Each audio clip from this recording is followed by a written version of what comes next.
नमस्कार मैत्रिणींनो, माझ्या चॅनलमध्ये तुमचं स्वागत आहे। आजच्या व्हिडिओमध्ये आपण ब्लाऊजची कटिंग आणि स्टिचिंग कशी करायची हे पाहणार आहोत। त्याकरता अस्तरचं फॅब्रिक घेतलेलं आहे आणि 13 इंचाचा जो आहे टोटल आपल्याला ब्लाऊज तयार ठेवायचा आहे। हे पहा, अशा पद्धतीने 12.5 ते 13 इंचाचा तयार ब्लाऊज ठेवायचा आहे। तुमची जी पण उंची घ्यायची असेल ब्लाऊजची ती घ्यायची आणि मार्क करायची। फॅब्रिक 4 फोल्ड मध्ये आहे, तर बंद बाजूने इथे अशा पद्धतीने 5 इंचावरती मी शोल्डरसाठी मार्क केलं आणि तिथूनच खाली साधारण 5.5 इंचावरती मी परत आर्महोलसाठी मार्क केलं। आता त्यानंतर इथे तुम्हाला घ्यायचं आहे चेस्टचं मेजरमेंट। तुमच्या मुलीची जी पण चेस्ट आहे डिवाइडेड बाय 4 करा। तर चेस्टसाठी हे पहा, अशा पद्धतीने मी 6 इंचावरती मार्किंग केलेलं आहे आणि खालच्या बाजूला इथे अशा पद्धतीने तुम्हाला वेस्टचं मेजरमेंट घ्यायचं आहे। तर वेस्टसाठी पण इथे मी 6 इंचावरती मार्किंग केलेलं आहे आणि प्लस 2 इंच मार्जिन घेतलेली आहे। दोन्ही पॉइंट्स जे आहेत ते आपल्याला स्केलच्या मदतीने कनेक्ट करून घ्यायचे आहेत। दोन्ही पॉइंट्स कनेक्ट करून घेतले। आता त्यानंतर फ्रंट आर्महोलसाठी 1 इंच, बॅक आर्महोलसाठी 1.5 इंचावरती मार्किंग करून घ्यायचं।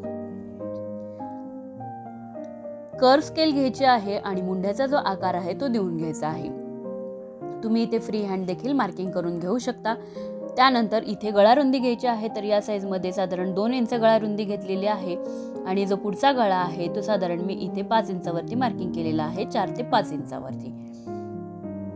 पुढच्या गळ्याचा आकार गोल देऊन घेतलेला आहे मी आणि त्यानंतर आता आपल्याला हे पहा, अशा पद्धतीने मार्किंग जशी केली त्या पद्धतीने कटिंग करायची। बॅक नेक इथे 3.5 इंच ठेवला आणि तिथूनच खाली हे पहा, खालची जी पट्टी आहे ती किती इंच ठेवायची आहे तुम्हाला, तर हे पहा अशा पद्धतीने मी मार्किंग केलेलं आहे। तुमची जेवढी पण उंची असेल ब्लाऊजची तेवढी पट्टीची उंची जी आहे मार्क करायची। साधारण 3 इंच मी हा भाग पुढे वाढवून घेतलेला आहे। 3 इंचावरती रेष आखून घेतली आणि इथे त्रिकोणी आकार जो आहे तो मी देऊन घेणार आहे। तुम्ही इथे तुमच्या आवडीप्रमाणे कोणताही गळ्याचा आकार जो आहे तो देऊन घेऊ शकता। तर इथे मी थोडासा असा गोलाकार जो आहे, गोलवा आकार तो देऊन घेतलेला आहे आणि साइडने देखील थोडासा गोलवा आकार जो आहे तो देऊन घ्यायचा। त्याचबरोबर मागचा जो गळा असेल, आपल्याला मेन गळा जो असेल तो आपला गोल आकार असणार आहे आणि खाली अशा पद्धतीचा गळ्याचा आकार आपण देऊन घेतला। केलेल्या मार्किंग प्रमाणे कटिंग केली। मेन फॅब्रिक वरती हे फॅब्रिक ठेवून घेतलं आणि आपल्याला अशा पद्धतीने बॅक पार्टची देखील कटिंग करून घ्यायची आहे। सेम अशाच पद्धतीने फ्रंट पार्ट देखील आपण घेतला। फ्रंट पार्ट आणि बॅक पार्ट दोन्हीची कटिंग झाली। आता त्यानंतर हे पहा, स्लीव्सची कटिंग तर अशा पद्धतीने मुंडा मोजून घ्यायचा आहे तिरकस आणि स्लीव्सची कटिंग करायची। स्लीव्स इथे आपण काय करणार आहोत, तर स्लीव्स आपण पफ स्लीव्स बनवणार आहोत किंवा फुग्याची बाही बनवणार आहोत। 6 इंच उंची घेतलेली आहे, साधारण 5.5 ते 6 इंच। 5.5 इंचावरती मार्किंग केलं उंचीसाठी आणि त्यानंतर खालच्या साइडने बॉटम इथे 4.5 इंच तयार प्लस त्याच्यामध्ये 2 इंच मार्जिन। अशा पद्धतीने बॉक्स जो आहे तो ड्रॉ करून घ्यायचा 5.5 इंचावरती आणि तिरकस टिप ठेवायचा आहे आणि एक मार्किंग करायचं आहे आपल्याला। स्लीव्सची जी कटिंग आहे मी यापूर्वी देखील दाखवलेली आहे, तर तुम्ही ती कटिंग देखील पाहू शकता। स्लीव्सचा आकार जो आहे तो देऊन घ्यायचा आहे दाखवल्याप्रमाणे। एक तिरकी रेष आखून घ्यायची आहे, त्यानंतर तिचा सेंटर करून घ्यायचा। तर 6 इंच हे पहा, अशा पद्धतीने आर्महोल होता आपला, तर 6 इंचावरती मार्किंग करून घेतलं। 6चा परत सेंटर करून घेतला। जेवढी पण मार्जिन घेतली त्याचा पण आपल्याला इथं मार्जिन सह सेंटर मी इथे केलेला आहे आणि अशा पद्धतीने स्लीव्सचा आकार जो आहे तो देऊन घ्यायचा आहे। तर खूप छान असा आकार जो आहे स्लीव्सला आलेला आहे, तुम्ही पाहू शकता। 2 इंच मार्जिन घेतलेली आहे आपण।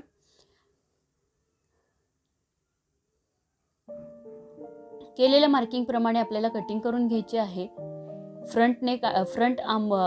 फ्रंटचा आर्महोल आणि बॅकचा आर्महोल दोन्हींची कटिंग करून घेतली आणि त्यानंतर 3 इंच फॅब्रिक जे आहे मेन फॅब्रिक एक्स्ट्रा घेतलेलं आहे आणि पुढच्या बाजूला ओपन साइडला आपण स्लीव्स ठेवून घेतली। बंद बाजूने आपण हे मार्जिन घेतलेलं आहे, जेणेकरून तेवढ्या भागाच्या आपल्याला चुन्या घ्यायच्या आणि पफ घ्यायचा आहे। तर केलेल्या मार्किंग प्रमाणे स्लीव्सची आपल्याला कटिंग करून घ्यायची आहे सुरुवातीला आणि इथे मी सरळ मार्किंग करून घेतली आणि सरळ फॅब्रिक कट केलेलं आहे। आता आपल्याला या फॅब्रिकचे जे आहेत प्लेट्स बनवायचे आहेत, त्यामुळे 2 फॅब्रिक मी सेपरेट करून घेतले 2 स्लीव्सचे।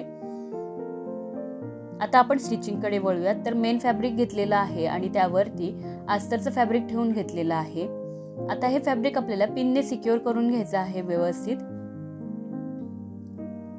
सर्व फॅब्रिकला पिन्स लावून घ्यायच्या, जेणेकरून फॅब्रिक जे आहे सिक्युअर होतं आणि कुठेही मूव्ह होत नाही आणि शिवायलाही अगदी सोपं जातं. तर अशा पद्धतीने इथे पिन लावून घेतल्या. आता आपल्याला काय करायचं आहे, पहिल्यांदा खालचा जो बॉटम आहे तो आणि गळ्याचा भाग शिवून घ्यायचा. सेम ह्याच पद्धतीने बॅक पार्टला देखील पिन लावून आपल्याला शिवून घ्यायचं आहे व्यवस्थित.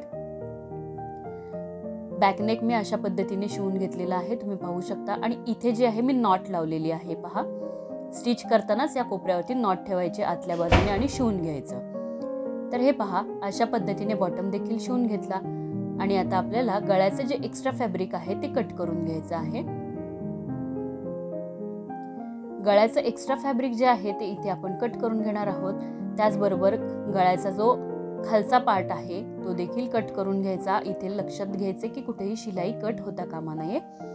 अशा पद्धतीने व्यवस्थित असं शिवून घ्यायचं आहे आपल्याला. एक्स्ट्रा फॅब्रिक कट करून घेऊयात.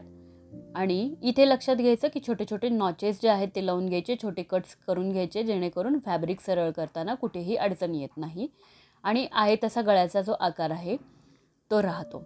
तर अशा पद्धतीने छोटे कट्स करून घ्यायचे आणि फॅब्रिक सरळ करून घ्यायचं. नॉट जी आहे ती व्यवस्थित बाहेर काढून घ्यायची अशा पद्धतीने आणि प्रेस करून घेऊयात हवं तर आपण या फॅब्रिकला, जेणेकरून फिनिशिंग छान येते. सेम याच पद्धतीने जो पुढचा गळा आहे तो देखील रेडी करून घ्यायचा. एक्स्ट्रा फॅब्रिक कट करून घ्यायचं आणि छोटे छोटे कट्स जे आहेत ते करून घ्यायचे. कोणत्याही साईजमध्ये तुम्हाला ब्लाऊज शिवायचा असेल तर याच पद्धतीने ब्लाऊज शिवायचा. गळा रुंदी वगैरे फक्त तुम्हाला चेंज करायची आहे. तर आता आपल्याला काय करायचं आहे इथे की शोल्डर जे आहेत ते जॉईंट करून घ्यायचे आहेत. साईडने जर एक्स्ट्रा फॅब्रिक असेल ते कट करून टाकायचं आहे. शोल्डर साईडने किंवा आर्महोल साईडने जे फॅब्रिक आहे ते कट करून टाकायचं. शोल्डर फिटिंग करून घेतली. आता स्लीव्सची आपल्याला स्टिचिंग करायची आहे. तर स्लीव्सचा सेंटर करून घेतला आणि दोन्ही बाजूंनी जेवढं फॅब्रिक आपण एक्स्ट्रा घेतलं होतं ते घेतलं. आता मेन फॅब्रिकवरती आपल्याला अशा पद्धतीने चुन्या घ्यायच्या आहेत. सर्व चुन्यांचं डायरेक्शन एका बाजूने वरच्या बाजूने असणार आहे आणि त्यानंतर खालच्या बाजूने चुन्यांचं डायरेक्शन अपोजिट असेल. अशा मी इथे चुन्या करून घेतल्या. त्यानंतर त्यावरती स्लीव्स ठेवायचे आहे, म्हणजे अस्तरचं फॅब्रिक अशा पद्धतीने ठेवून घ्यायचं. पहिल्यांदा बॉटम आपण स्टिच करून घेणार आहोत आणि त्यानंतर हे फॅब्रिक आपल्याला काय करायचं, सरळ करायचं. इथे देखील एक स्टिच करून घ्यायची आहे आपल्याला, जेणेकरून त्याला धार स्टिच असं देखील म्हणतात.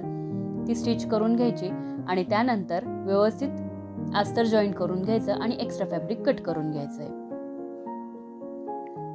तुम्ही हवं तर स्लीव्सच्या बॉटमला इथे लेस देखील लावून घेऊ शकता. पण माझं हे जे ब्लाऊज होतं खूप अर्जंटमध्ये साडी आणि ब्लाऊज शिवायला आलेलं, त्यामुळे एवढा वेळ नव्हता, त्यामुळे मी काही स्लीव इथे लेस वगैरे लावलेली नाही आहे.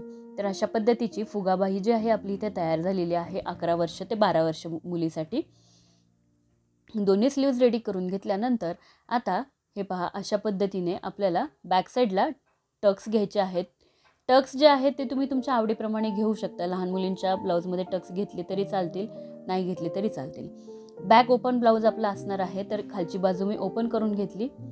त्यानंतर पुढच्या बाजूने देखील आपल्याला काय करायचं, तुम्हाला हवे तर टक्स तुम्ही घेऊ शकता. स्लीव्ज अशा पद्धतीने मेन फॅब्रिकवर ठेवून अटॅच करायची.